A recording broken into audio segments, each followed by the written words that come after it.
Jesus Christ! What is that?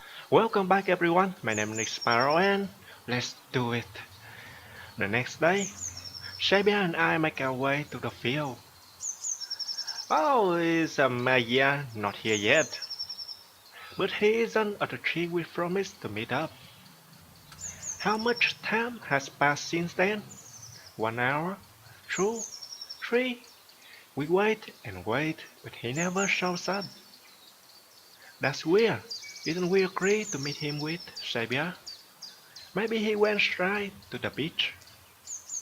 I recall what Maya told us yesterday. The beach past the wide beach forest. We bought a machine the beach. I want to go to the beach. The beach that Maya told us about. I close my eyes and wish hard. And after a moment, the smell of the sea tickles my nose. The sound of the waves crashing become louder and louder. And when I open my eyes,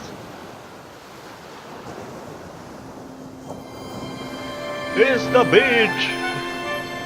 Shabia explained and his eyes sparkled in excitement.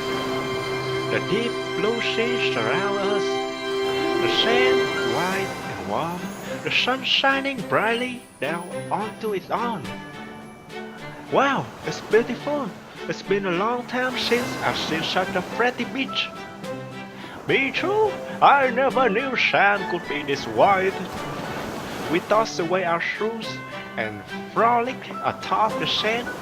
It's smooth and fine as we kick it up into the air. It's catch between our toes and it's carried by the wind. It's so warm. It feels great. I could just fall asleep. Yeah.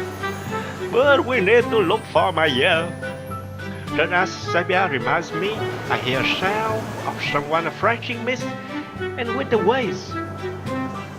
Just who gave you permission to set foot on this beach? I hear a familiar voice from behind us. I turn around to see. Oh shit, I forgot to turn. Maya, we were so worried. We were waiting for you for so long on the field. To our surprise, it's a boy who looks just like Maya. But the way he looks at us gives me the impression that he's angry at us. Maya, you do know him? The moment he hears the name Maya, the boy closes his book with a thud. What? Do you mean you are not Maya? I'd rather you didn't compare me to the likes of him. My name is Ryan. I'm from Nobility. Once we hear that, Shabia and I exchange looks. Our mouths are gaps. You kidding? You look exactly like Maya. Are you true twins? By any chance? Twins? You must be joking. How could Maya and I possibly the twins? What could this mean? Ryan's appearance matches Maya's. Even the clothes they wear are the same. The one difference is that he isn't wearing a coat, probably because of the weather at the beach. But this is perfect, Ryan. Maya is looking for you. We searched for you high and low on yesterday. Oh, you just as noisy as you look. But I don't hate that. Having friends who care for you comes in handy. Also, my father tells me. You sure say some funny things, Ryan. It's just that we couldn't leave Maya alone when he was crying so much. Well, whatever. I should give you my thanks unless Maya is such a crybaby. He can't do anything by himself. How long have you and Maya been in Endless Land? Who knows? It's hard to grasp the flow of time in this place, so I no longer pay it any mind. Then, what do you do here in Endless Land? Me, studying my family's nobility at all. In this day and age, Academics is everything. I'm going to study every single day so I can be smarter than anyone. That's amazing, Ryan. You must be really smart. Of course, that's how I've been raised. What you do once you're smart, better than everyone? That I don't know. How can I know the smartest thing to do unless I know everything? That's why I'm studying every day so I can learn what to do. I suppose you really are smart. Sabia laughed in a good spirit, and Ryan pushed his chest out in fright. But I tipped my head instead. Is knowledge and smartness all that matters?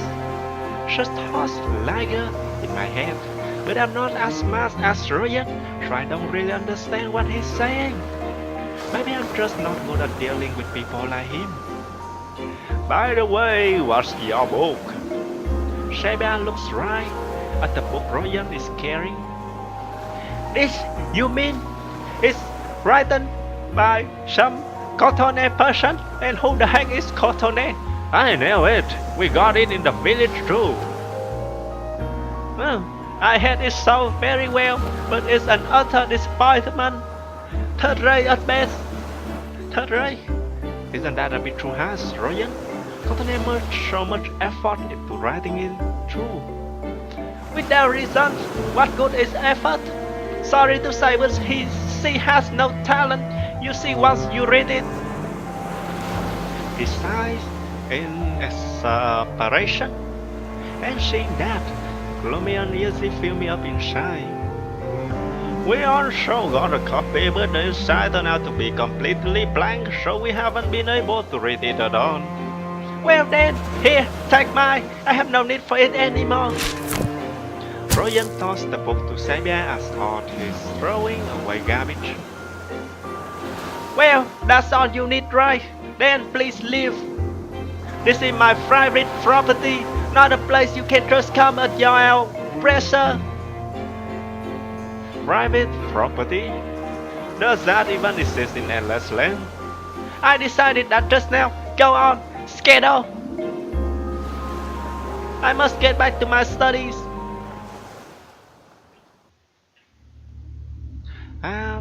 Not really foul up, Ryan.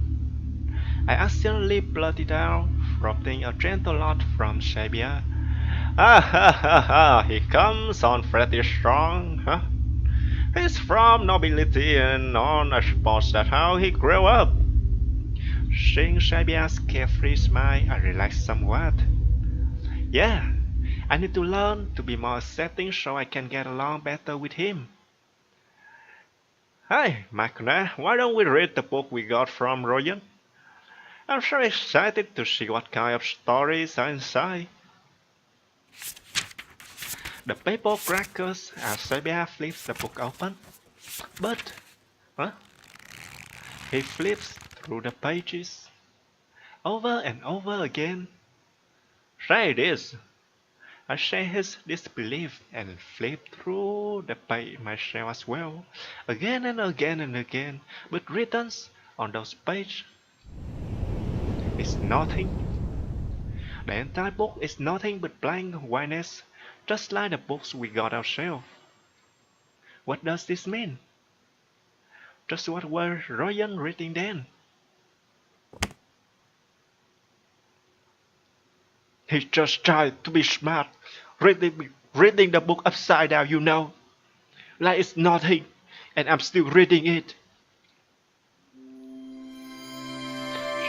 Are you ready, Mhakna? Just a minute, I'm getting my gift ready. We're going to meet the Greek writer Cotoné. It's been a while since we've seen her, so we thought we'd say hi, thinking that she might have a new book out. Has she written a new book yet? I'm sure she's such a great writer. After all, we should get another book from her. We just need to find out that book was about after hearing that Ryan has said. It's too bad that the ink on the book that Ryan gave us faded away. I wanted to give her my impressions of it. Now it's not fade away, it's nothing in it. Nothing we can do, Sabia. We just need to get another one. We arrived at the village where Cotonou should be, but something feels off. Something feels missing. When I look around, I notice something. Oh, the baker from last time isn't here. The boy who normally caught people's attention, the boy spotting Cotonou with such a lively voice isn't here. Is Cotonou around? The tent's still there. She must be there. I want to meet Cotonou. We make the wish and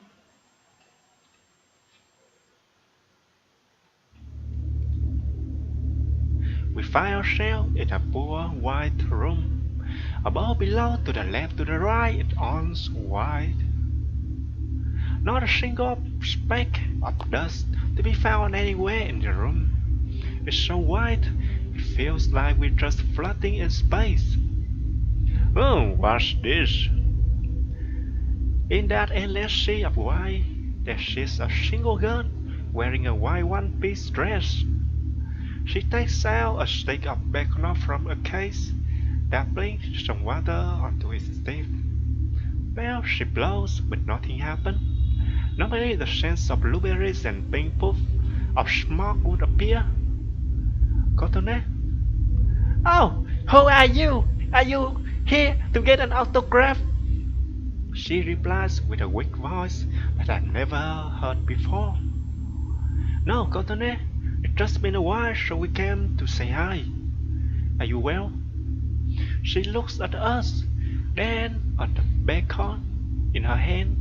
Her gaze dashed back and forth several times, and then seemed to have decided what to say.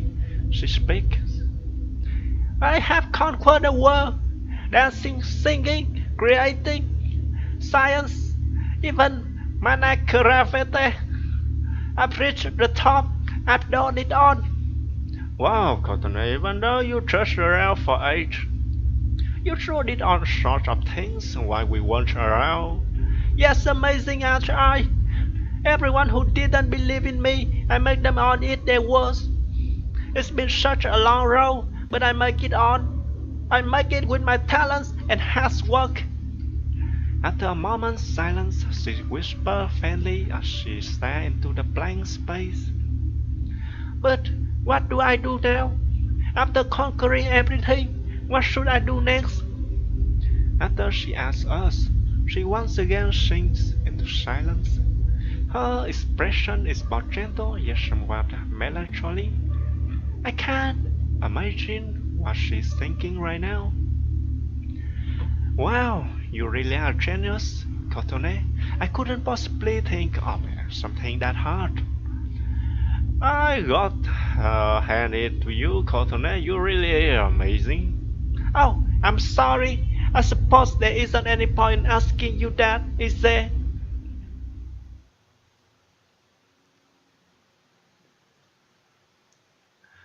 Would you like me to try something?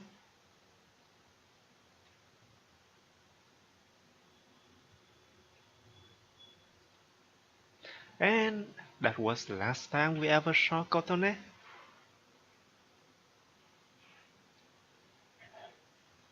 She just disappeared, or she becomes an adult, a grown-up person. A day, a week, a month. How much time has passed since then we met Royan? As Sabia and I were having a picnic at our usual field, we hear a familiar voice. Hey, Sabia, is that crying from? Oh, that must be Maya. We had to ask where the voice came from, and there sits Maya, rubbing his eye with his hand as he cries. The coat he's wearing is the same one that he has Cotonou's side. There's no mistaking it. It's not Ryan, but Maya. Maya, what's wrong? Sheep, Mr. Sabia, Mr. Kana. What's happened? Can you tell us? I got lost again. I can't find Ryan. What could have happened? Sabia and I exchanged looks. Hey, Maya, can I ask you something? Just the other day we met with your brother Ryan. You found him? Where? He was on the beach past the wide beach forest, just like you said. Ryan was there? Yes, but he was rather strange. He said some rather mean things about you, so we were worried. What did he say? Well, the words are stuck in my throat. I don't know if I should tell him what Ryan said to us. Well, why don't you ask him yourself? Sekai says to him with a smile on his face. You get along better once you two get to talk. I'm sure of it. Thanks, Mr. Sekai. Let's go meet up with Ryan. We'll go with you. And then my ears expression freeze as thought a curse had been put on him.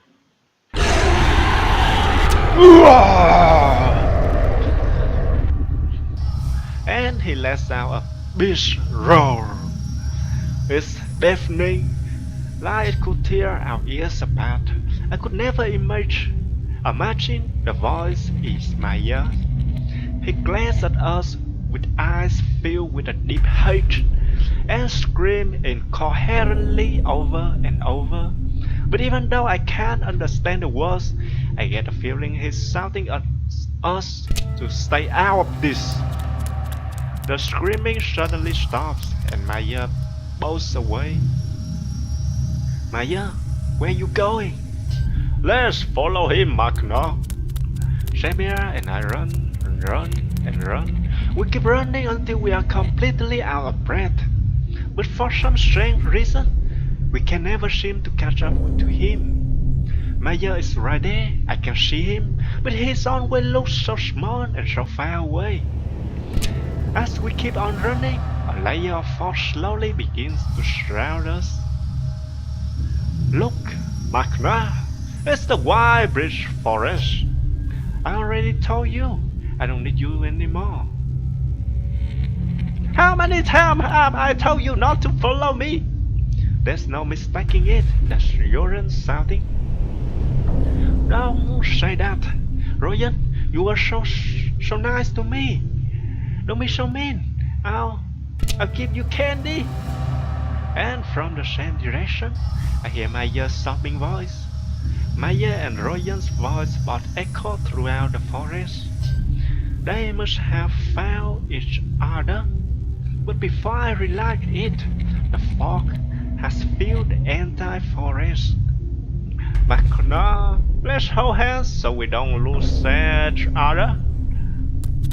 Sekai grabs my hand firmly, and I squeeze back tightly in exchange. The two of us run as fast as we can toward the direction of the voice. I'm sick of your stupid candies. Wherever you are around, I want the nice Ryan back.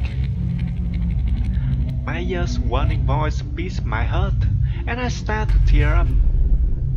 What's going on, Sekai? I don't know, but the way things are going, it feels like something bad will happen. We have to get to the two of them as soon as we can. But with the way the voice echoes, I can tell where they are gone. I can't just stay nice all the time, Maya.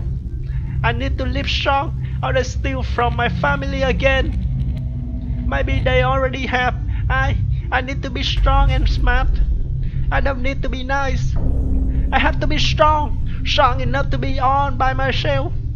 No, I don't want that. What? What's that? The sound of glass. No, Mhakna, the sound is a powerful gust blows. The sound of the wind is so strong, it feels like it could burst my eardrums. The two of us barely managed not to be blown away.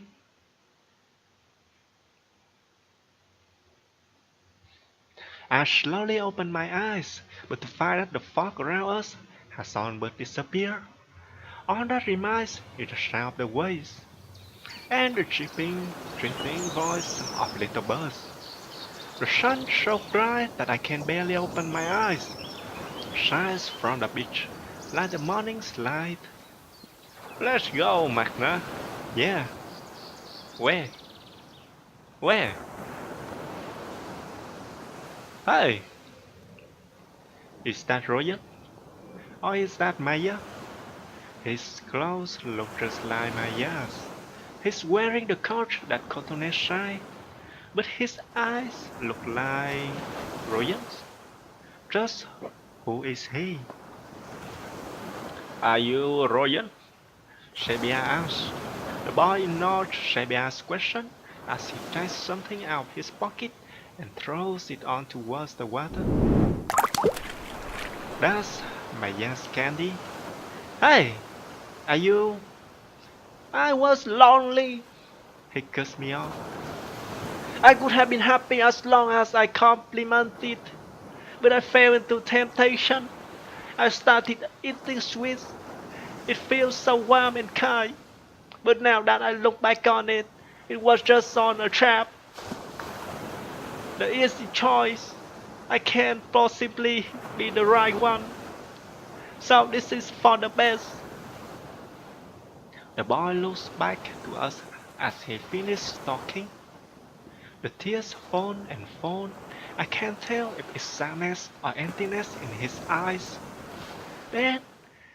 He then looks right at us and leaves out with his parting words. Finally, I can study without anyone bothering me forever. And he disappeared into the fog. Like Cotonet, it's been a long while since we met Maya and Royan. Shebia and I are just lost as to what to think about what happened. But with each day that passed, our recollection of the incident continued to fade away. At some point, we stopped looking back on the events of that day, and so we returned to our usual day road time in Endless Land. That's suspicious!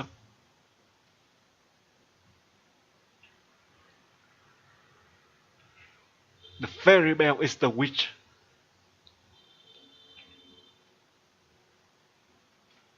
I don't believe it.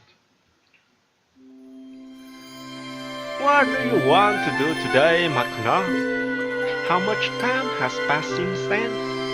When did I come from? And what worries were on my mind? These are things I don't think about anymore. I've forgotten all the pain and sadness I've had until now and only focus on enjoying my new life in Endless Land. Anything's fine, Shebia. No, it's not fine. It's not fine when a woman says that. It's not fine, you know. You understand what I mean, right? What do you want to do today, Mhakna? Whenever my friends, Shebia asks me that, it tugs on my chest a bit, just a little bit. But whenever I get a feeling, I gently bottom it up, and try not to think about it. Because every day is just so fun and happy. As long as I'm happy, it's okay. At some point, that became on I thought about. Is every day fun for you, Mhakna? Yes, very. Really lately I see you kind of just staring out into nothing. I'm kind of worried. Is that so? I'm fine, I thought. Every single day is wonderful. So very wonderful that I can't even remember a time when I was sad. The days slowly flow by. Every single one feels so cozy and pleasant. If only this could continue forever, I think to myself. As I lay idle without message, a thought suddenly comes to mind. But as for why, I don't know. Perhaps it was a curiosity that has always been in the back of my mind. Alright, I'd like to see what Galot really looks like, Shebia. Galot? You mean the god of the purple forest? Yeah, I'm really curious about what he actually looks like. I'm sure that if we go now, he wouldn't have changed from yet. I mean, I'm so happy. I must be able to see what he really looks like. That sounds interesting. But only one person at a time can go to the purple forest.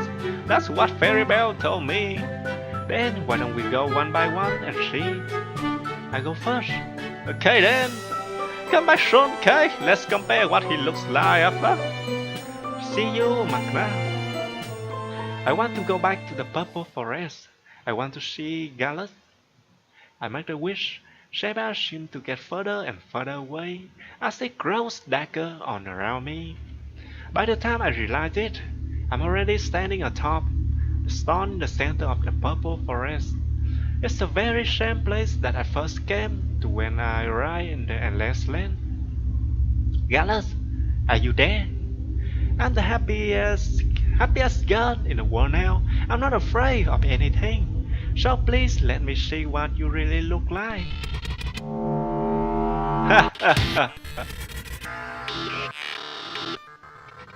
Surprise, you motherfucker! Flash. A dancing light so bright. My eye hurts. Shines right on me and my entire body starts shaking. The trees start shaking. Clouds of dust rise from the ground and the mirror like water rolling. Jesus Christ! What is that?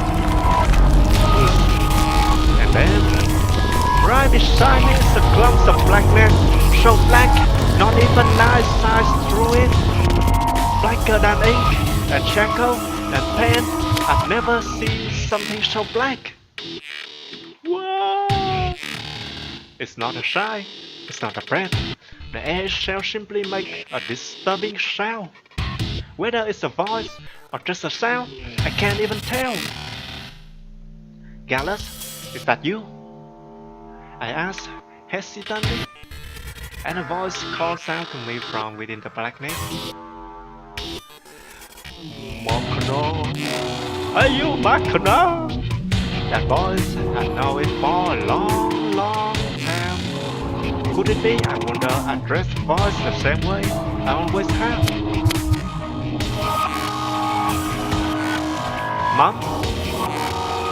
From within the blackness, I hear crushing, fish sound. That food getting smacked into fish, it slowly takes shape. Thin a thin body, just like mine, and a head with a long, bright, dry out hair. As the blackness receded, it forms change into what it is without question. My mother, the one who was taken away long ago. Mom, what are you doing here? Mhakna, you grow up so much. Despite her kind words, her glaring eyes pierced into me. Why are you looking at me like that? It's been so long since we last met. Your friends with that brass piano. She speaks hoarsely in a low tone of voice, as if cursing under her breath. Shebra is a dear friend of mine. I was able to stay well in Murphy orphanage because of him. Piano, what an annoying, infuriating brat. Why you being so mean? He's a really nice smart boy. Who gives it down? I should have taken care of him too. Why do you keep saying this thing? Why do you hurt people like that? Like it was nothing? How could a stupid little kid like you ever understand? I may be a child, but if you don't explain it to me, then how can I understand?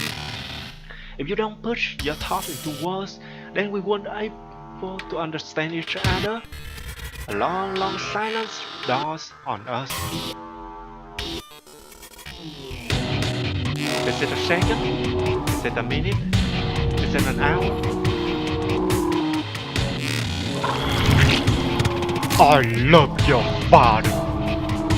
My mother breaks the frozen silence in town. I truly love him deeply. It was the first time in my life that I broke out the courage to expose myself to someone. That man showed me just how frightening it is to love someone from the bottom of your heart. I would have given my all for him. I wouldn't have mind giving my life up for him. But Mhakna, thought it seemed as my mother's were completely out of shape. Her arms and legs begin to shake. I get goosebumps all over my body, as if my entire body has suddenly been wrapped in a cold cloth. everything changed ever since you were born. Your father spent less and less time with me. He started coming home less. But I still try. I try so hard. Every day. I cook, I clean, I took care of you. I was so lonely, but I waited. I was lonely, but I tried. I believed that he would come home someday. I waited and waited and waited. It was so hard. I thought my heart would just break. I want this fear. I still believe in him. But he chose Sebiano's murder. He abandoned our house. He threw it on away. I saw him behind the windows. He was taking care of baby Sebiano. And then I knew that he didn't care about me or about you anymore. And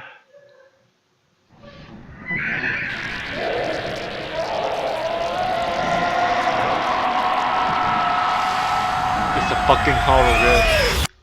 I was drinking. there's a way in my stomach is sink. What an awful thing to happen. I get it now. You hate my father. Two ways. Why did you do such horrible things to me through mom? I didn't do anything bad. We could have been good friends. 3 ways. 4, 5. I can't see him. Every time I look at you, I can see that man's face. A caterpillar in my throat. And I start to drown anger and pain again. You, if only you were never born, True caterpillars. he would still be. 3. Mhakna, do you have any idea how many times I wanted to get rid of you? 4. You're nothing but a mill. I'll rid of you right here and now. As she ran, and then as she whined.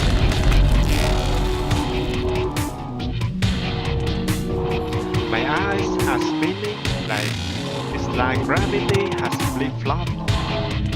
But only for an instant. Once I come to my sense, I realize that I'm on my feet, dashing against the ground. Run, run, run, all I do is run. Shabia, wish, run, run, run. Shabia. It's the sweat, tears running down my face. I don't know. I simply run for my life. Shabia, I want to be Shabia. I wish for it strongly in my heart. Flash. My surroundings are bathed in light. It's so bright. I have to close my eyes. I slowly open them and find that the person in front of me is not Shabia. Fairy Belle. Belle doesn't blink. She stares at me coldly with sad eyes, like a beast hunting its prey. This is what you promised. This isn't what you promised, Mhakna. Why did you go back to the purple forest? You were warned not to go back there. She speaks to me, her expression completely devoid of soul. I find myself at a loose upon seeing that expression on Belle for the first time and can't help but look away. And you know, there's the one more thing I need to warn you about. Her tone of voice grows darker. It's more clear, but at the same time, it beats right through me. If you or Shabia no get any closer, I will have to take one of your head. Heart! Our heart! What do you mean, Fairy Belle? What do you mean take one of our heart? That moment I recall the biker boy, the one who would call people over for Cotonet. That's right, that boy fell in love with Cotonet. Love is the causes of pain and conflict, so I punish him by taking his heart away. He's continued to have Cotonet until she no longer needs him. And then he just vanished. That's terrible. Terrible, isn't it? Terrible it isn't, Mhakna. When a heart grows too much, it learns to hurt people without any guilt.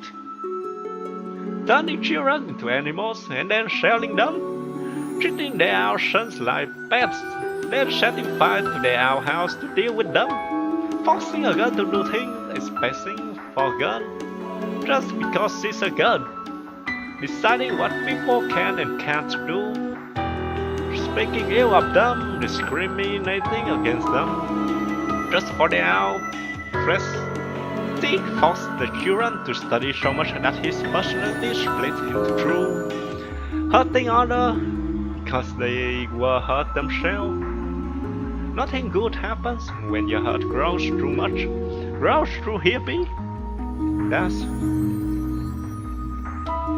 If you wish to Miss Sabiano again, then your wish will be granted.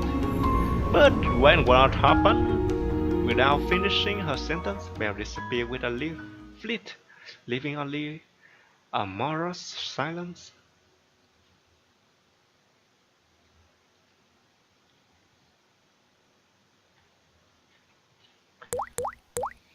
How much time has passed since then? A year. I continue to cry, thinking back to what Belle had told me. 10 years. Sabia is first friend of mine. 100 years. I would be devastated if we could just never meet again. 1,000 years. My heart will be taken away. 10,000 years. 1,000 years. I'm scared. But there's something even more scary. Something that must never happen. Never ever. There's something that I need to tell him while I still hear me. I want to miss Sabia. I wish for it strongly, stronger than ever before. But I don't hear Sabia's voice, which I should have heard in an instant. The silence is frighteningly long. Will I never see him again? What if everything is already over by the time I open my eyes? The fear envelops me. My hands shake, my eyes tear up. But then, I hear a voice from a distance. Mhakna! From behind me, I hear Sabia's voice.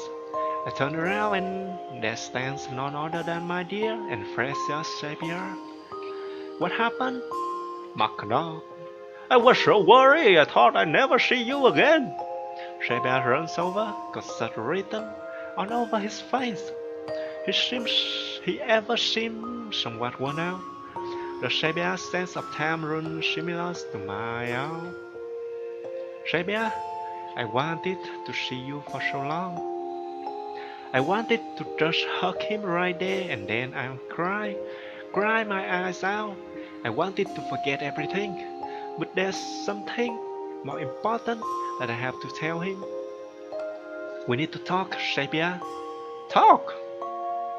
I hold my tears back and speak. We need to live endless land. Why on of a sudden? Belle promised us happiness forever, but what fairy bells call happiness isn't what we should call happiness. What do you mean, Mhakna? We won't get hungry here like we do in Mokbel Orphanage. We can eat whenever we want to, we can play whenever we want to. I've never been this free in my whole life. Aren't we plenty happy? I guess we are right now. But for us to stay happy, it feels like we have to keep lying to ourselves. Lying to ourselves, what do you mean? We're just convincing ourselves that this is happiness. When I first met Galut in the purple forest, he took the shape of Taigan Ane. But as I stay here in Endless Land, I stop being afraid of Tiger Anne. So I thought I wasn't afraid of anything in this world anymore. But then, when I went back to the Purple Forest, my mom was there. Even though I never even thought about her, those were memories from a long, long time ago. I was so scared. I was so very scared. I just ran. It was the first time I was so scared in my entire life. She said so many horrible things to me. I cried so hard. I was alone for so long, crying and thinking to myself, thinking and thinking and thinking, crying and crying and crying. And when I ran out of tears, it came to me. More and more scary things will just keep on appearing in people's hearts, even when they don't realize. If you don't face it up down properly, then they just grow and grow. So I thought and thought and thought some more.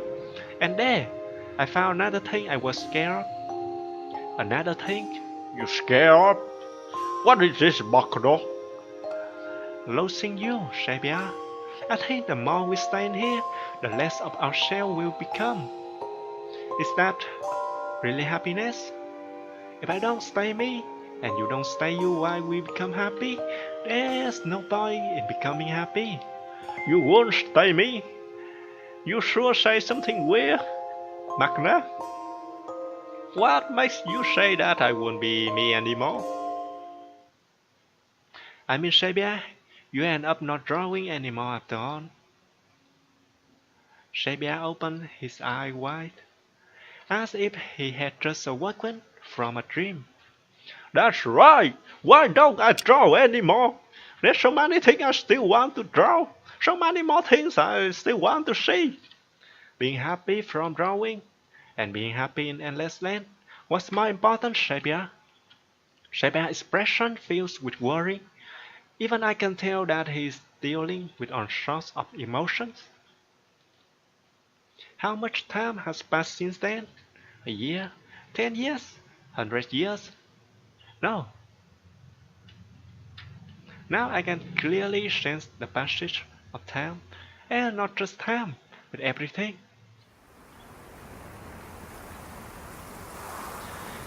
Mhakna, let's live at last land. And so my consciousness immediately become clear. I want to go back. I want to go back to the old world. Sabia and I wish as hard as we can.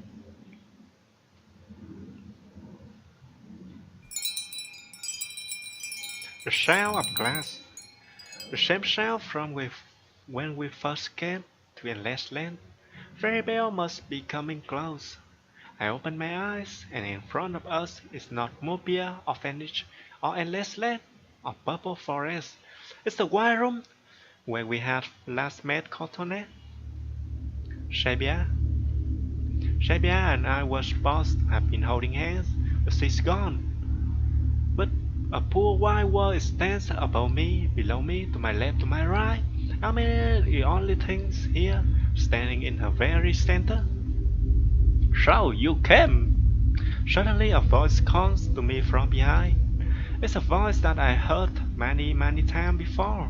The voice in this world that I remember best, but it's impossible. The one who else that voice is. No.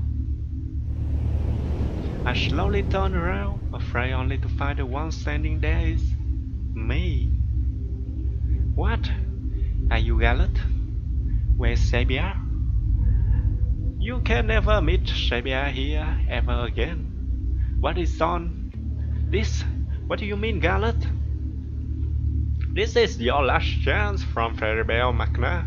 Bell is a merciful fairy, that's why she's giving you one final chance. A chance? What kind of chance? No matter what she says, I'm not giving her my heart. The other me doesn't blink, she only stares straight at me.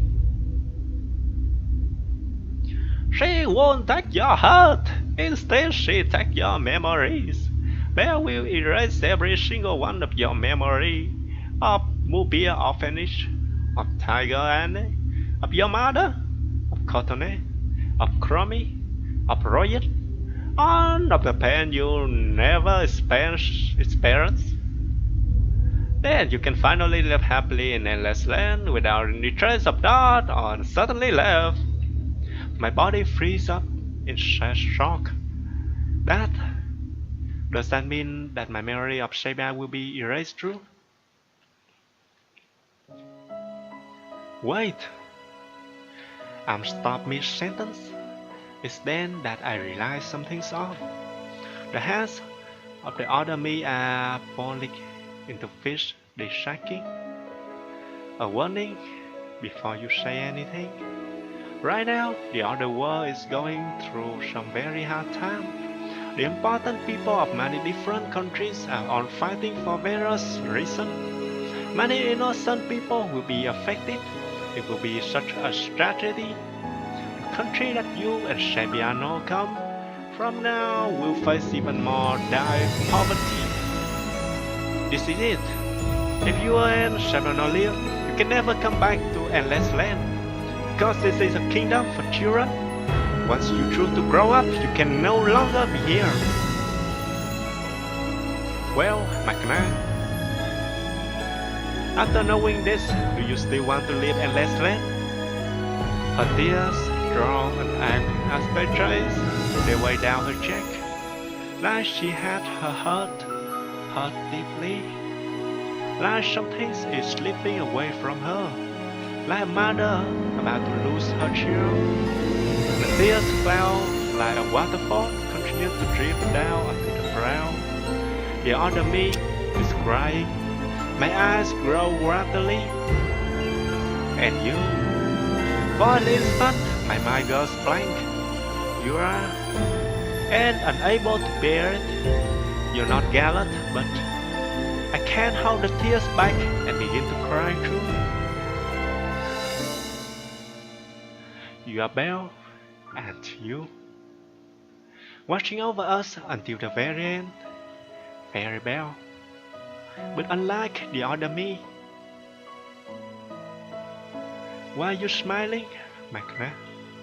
How can you keep smiling at a time like this?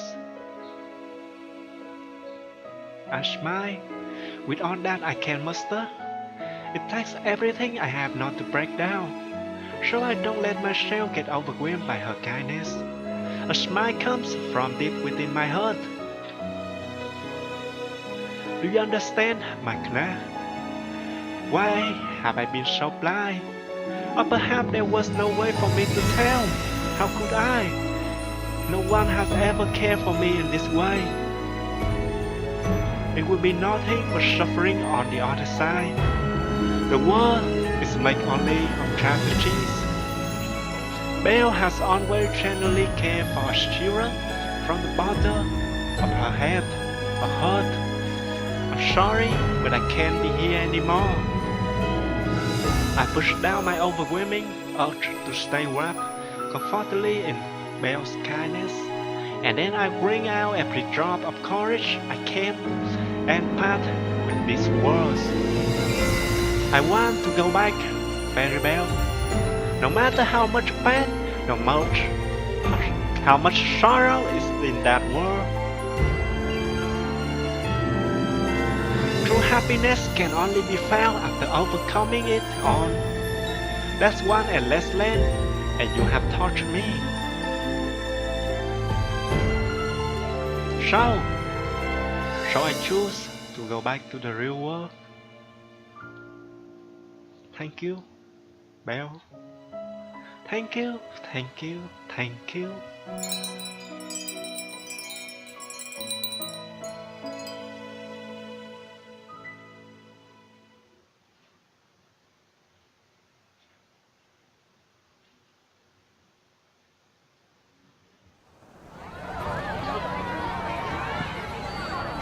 How much time has passed since then? 10 years? 20 years?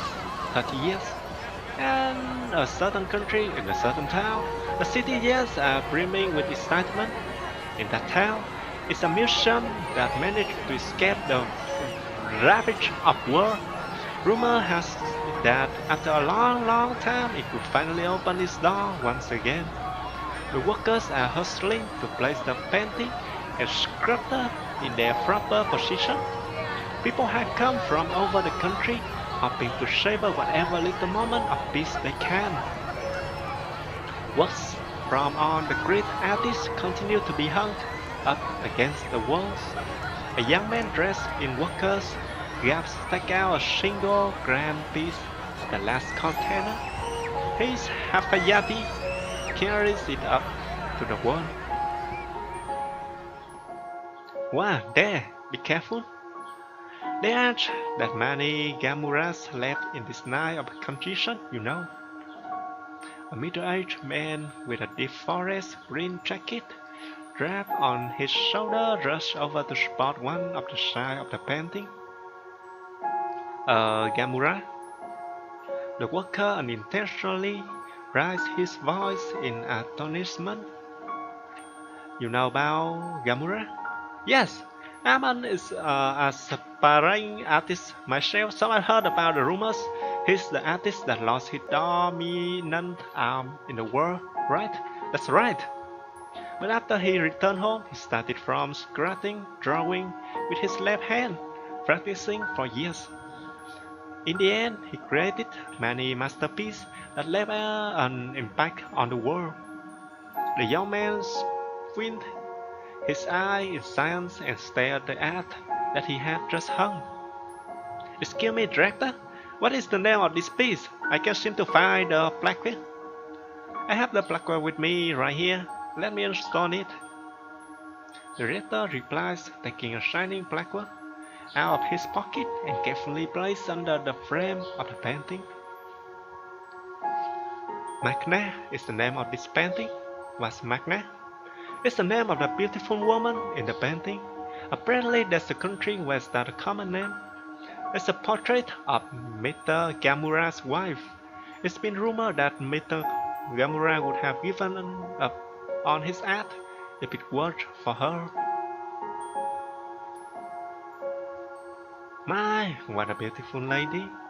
I would love to have a chance to meet the two of them. Indeed. I would have loved to meet the couple too, at last it's no longer possible now. The rector crossed his arms, chuckling and duckling himself in a daydream as he stared out windows. What happened to the two? And where are they now? Nobody knows. They went missing quite some time ago, so I hear. There have been so many wars that so much is still lost even now. I doubt there's anyone left who knows where the couple is. I see. But Mr. Gamura, she seems really happy. Is it the first time I've ever seen a portrait of someone smiling so happily? Yes, definitely. I'm sure they both were. They must be for them to be able to leave such a wonderful painting.